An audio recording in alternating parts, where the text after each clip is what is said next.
नमस्कार सम्पूर्णलाई। आज 2078 असोज 27 गतेका दिन गोरखापत्रमा प्रकाशित वस्तुगत प्रश्न उत्तर लिएर आएको छु। ढिलो नगरिकन प्रश्न उत्तरतर्फ नै लागौँ। प्रश्न नम्बर 1, यस वर्ष सन् 2021 को अमूर्त सम्पदा पुरस्कार कसलाई प्रदान गरियो? दिल कुमार बाराई। रातो मछिन्द्रनाथको रथ बनाउन 55 वर्षदेखि संलग्न बाराई नाइके दिल कुमारलाई सो अवार्ड प्रदान गरिएको। त्यस्तै ताजिकिस्तानका डाक्टर सिरिनबेन दामलामाडाडोभ र इटालीका एल फेल्ज पनि सो अवार्डबाट सम्मानित। प्रश्न नम्बर 2 तर्फ लागौँ।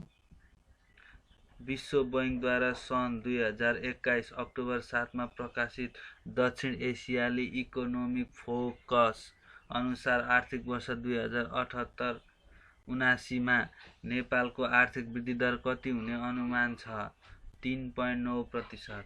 आर्थिक वर्ष 2078-79 मा 6.5% को आर्थिक वृद्धि दर हासिल गर्ने सरकारी लक्ष्य रहेको इकोनोमिक फोकस अनुसार दक्षिण एसियाली राष्ट्रहरूको स्थिति: मालदिभ्सको 11%, भारतको 7.5%, बङ्गलादेशको 6.4%, नेपालको 3.9%, भुटानको 3.6%, पाकिस्तानको 3.4% र श्रीलङ्काको 2.1% रहेको।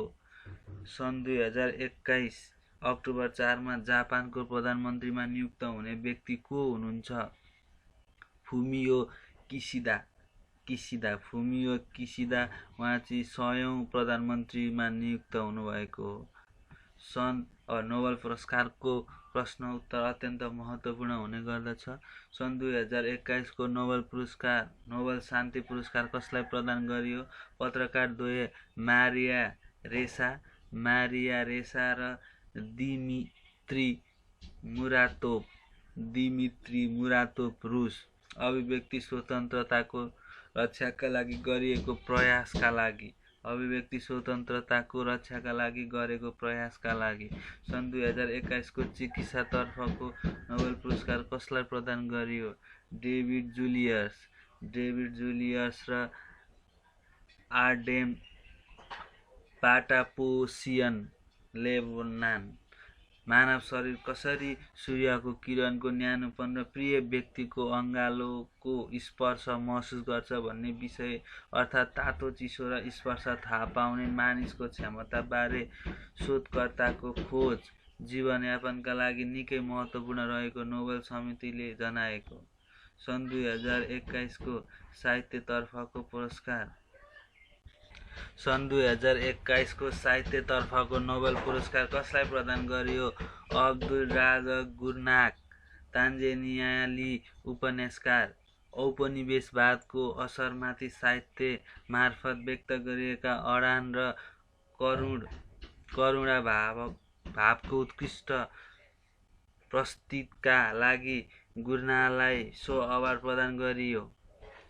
73 वर्षीय गुरनाले प्याराडाइज एन्ड डिसर्सन, डेलिकेसन, ट्रुथ लगायत झन्डै 1 दर्जन उपन्यास लेखेका हुन्।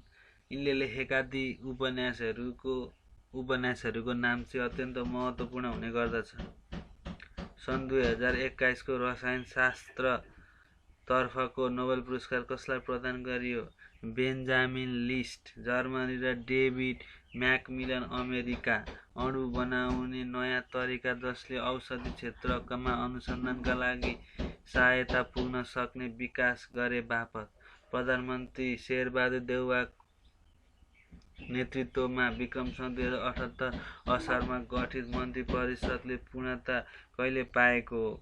विक्रमसँग 2078 असोज 22 गते।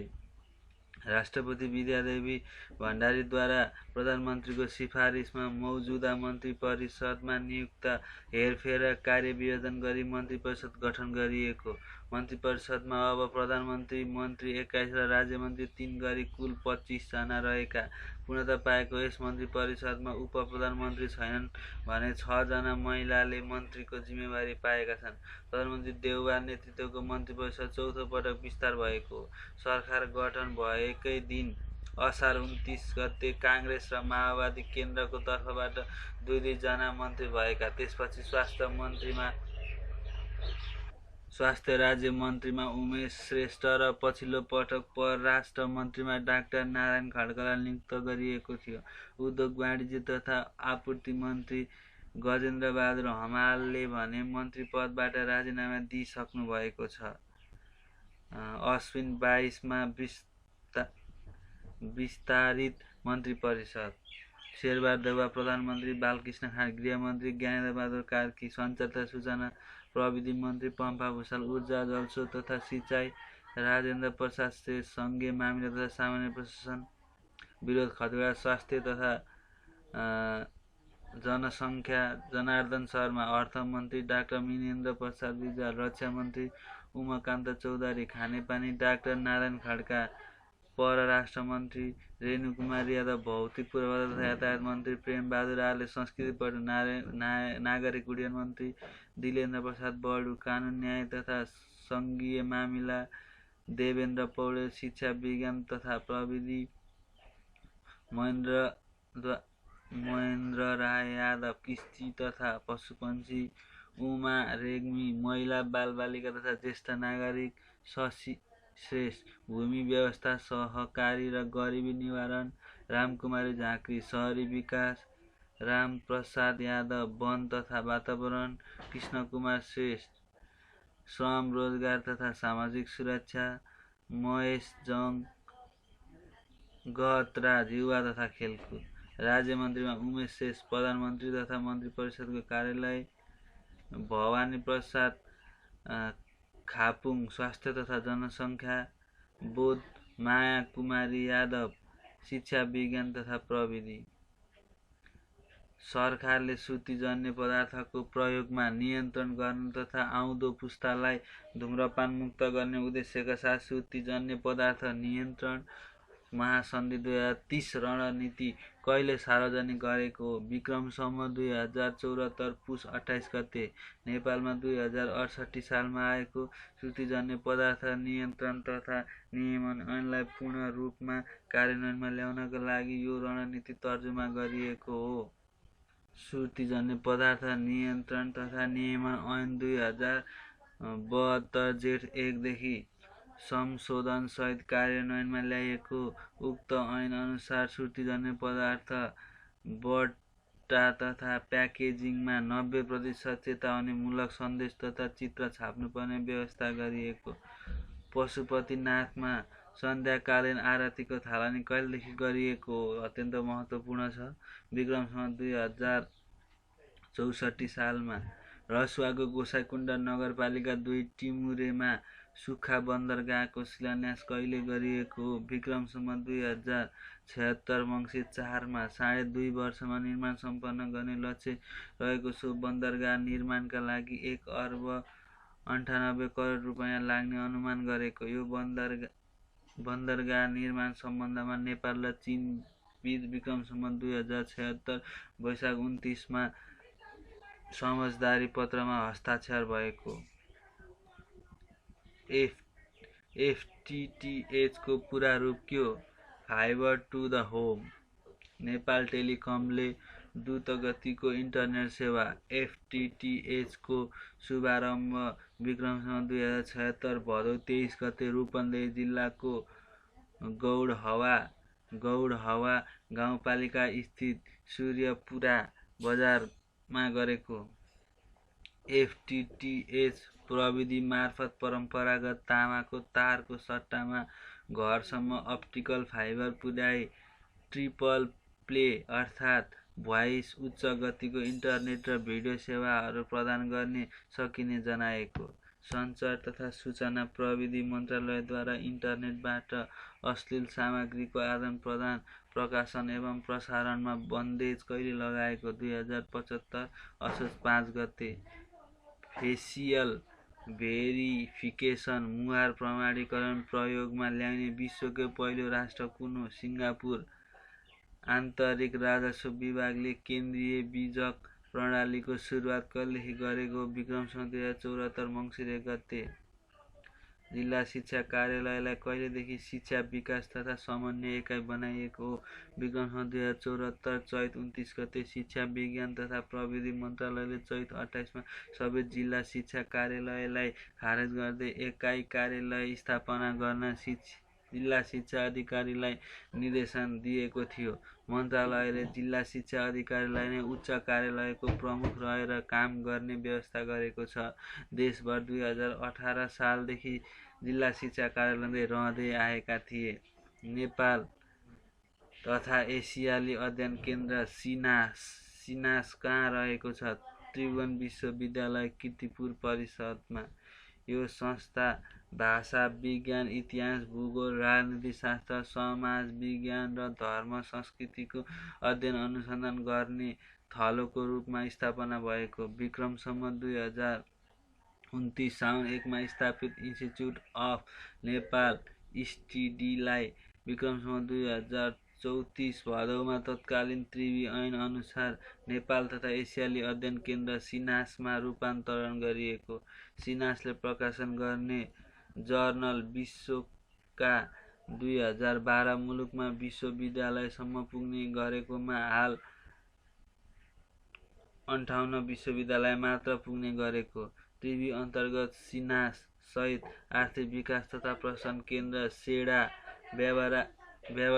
व्यावहारिक विज्ञान तथा प्राविधिक अनुसन्धान सिरिड सञ्चालनमा रहेका। विश्वको सबैभन्दा अग्लो जिराफ कहाँ रहेको छ? अस्ट्रेलिया। अस्ट्रेलियाको क्विन्सल्यान्ड स्थित चिडियाखानामा रहेको सो जिराफ विश्वको सबैभन्दा अग्लो भएको गिनिज बुक अफ वर्ल्ड रेकर्डद्वारा घोषणा सन् 2020 अगस्तमा गरेको। सो जिराफको उचाइ 18 फिट 8 इन्च रहेको। एसियाली विकास बैङ्कको trade and supply chains finance प्रोग्रामद्वारा प्रदान गरिएको लिडिङ पार्टनर बैङ्क अवार्ड जित्ने नेपाली बैङ्क कुन हो? नबिल बैङ्क। 66औं प्रहरी दिवस 2078 का अवसरमा लाइफ टाइम अचिभमेन्ट अवार्डबाट सम्मानित महिला प्रहरी को हुनुहुन्छ? चैतमाया डङ्गोल।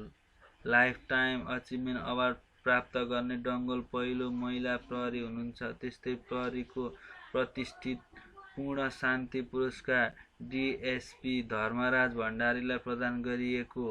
योगेन्द्र स्मृति पुरस्कार 100 सुमेश पाण्डेलाई प्रदान गरिएको। सर्वोत्कृष्ट अनुसन्धानकर्ता तर्फको पुरस्कार प्रहरी निरीक्षक बबिद्र नेमवाङलाई प्रदान गरिएको। त्यसैगरी उत्कृष्ट अनुसन्धानकर्ता तर्फको पुरस्कार प्रहरी नायब उपरीक्षक फणीन्द्र प्रसाई, प्रहरी निरीक्षक मणिराम थापा, प्रहरी नायब निरीक्षक द्वय सन्तोष थापा मगर र कृष्णराज सेडाईलाई प्रदान गरिएको। प्रतिनिधि सभा र प्रदेश सभा सदस्य निर्वाचनमा कस्तो निर्वाचन प्रणाली अपनाउने व्यवस्था छ? पहिलो हुने निर्वाचित हुने निर्वाचन प्रणाली र समानुपातिक निर्वाचन प्रणाली। नेपाली भाषाका प्रथम कवि कसलाई मानिन्छ? सुभाष नन्द दास। इमर्जिङ बैंकिङको अवधारणा। इनर्जी बैंकिङको अवधारणा अनुरूप नेपालमा उत्पादित बिजुली भारत निकासीको सुरुवात कहिले गरिएको थियो? विक्रमसम्म 2076 असार 27 गते।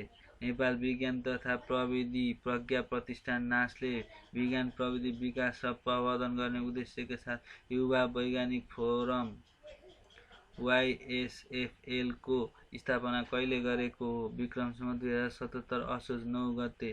स्वदेश तथा विदेशमा रहेका नेपाली अनुसन्धानकर्ता बीच समन्वय र सहकार्य विस्तार गर्दै विज्ञान क्षेत्रको विकास गर्ने उद्देश्यले फोरमको स्थापना भएको। यो संस्था सहकारी समन्वयद्वारा गठित एकमात्र युवा वैज्ञानिक फोरम रहेको नासले जनाएको। फोरमले विश्व युवा वैज्ञानिक प्रतिष्ठानको नेपाल च्याप्टरको पनि मान्यता प्राप्त गरेको। विक्रमसम्म 2075 भदौ 1 बाट लागू भएको देवानी संहितामा कति भाग रहेको छ? भाग 6।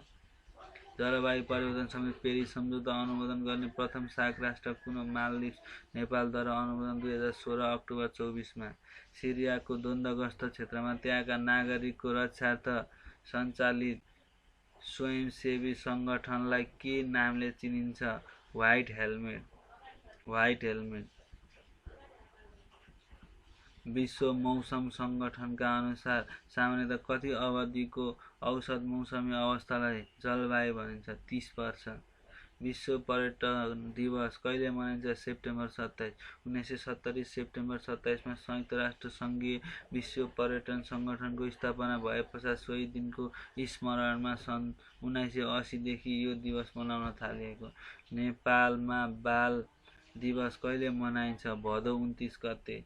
विक्रम सम्वत 2078 भदौ 29 मा 57औं राष्ट्रिय बाल दिवस मनाइएको। यस वर्षको नारा सामान्य अवस्था वा कोभिड महामारी बाल अधिकार संरक्षण हामी सबैको जिम्मेवारी रहेको छ। यसका प्रस्तुतकर्ता चितवनको कृषि हुनुहुन्छ। गोरखापत्रमा प्रकाशित वस्तुगत र विषयगत प्रश्नोत्तरहरू अत्यन्त महत्त्वपूर्ण हुने गर्दछन्। यी प्रश्नोत्तरहरू लोकसेवामा सफलताका लागि अत्यन्त महत्त्वपूर्ण ठहरिँदै आएका छन्। त्यसै कारणले हाम्रो युट्युब च्यानललाई सब्स्क्राइब, सेयर गर्न नभुल्नुहोला र हामी अझै उत्कृष्ट सामग्रीहरू हजुर समक्ष पस्किँदै ल्याउनेछौँ। आजलाई नमस्कार।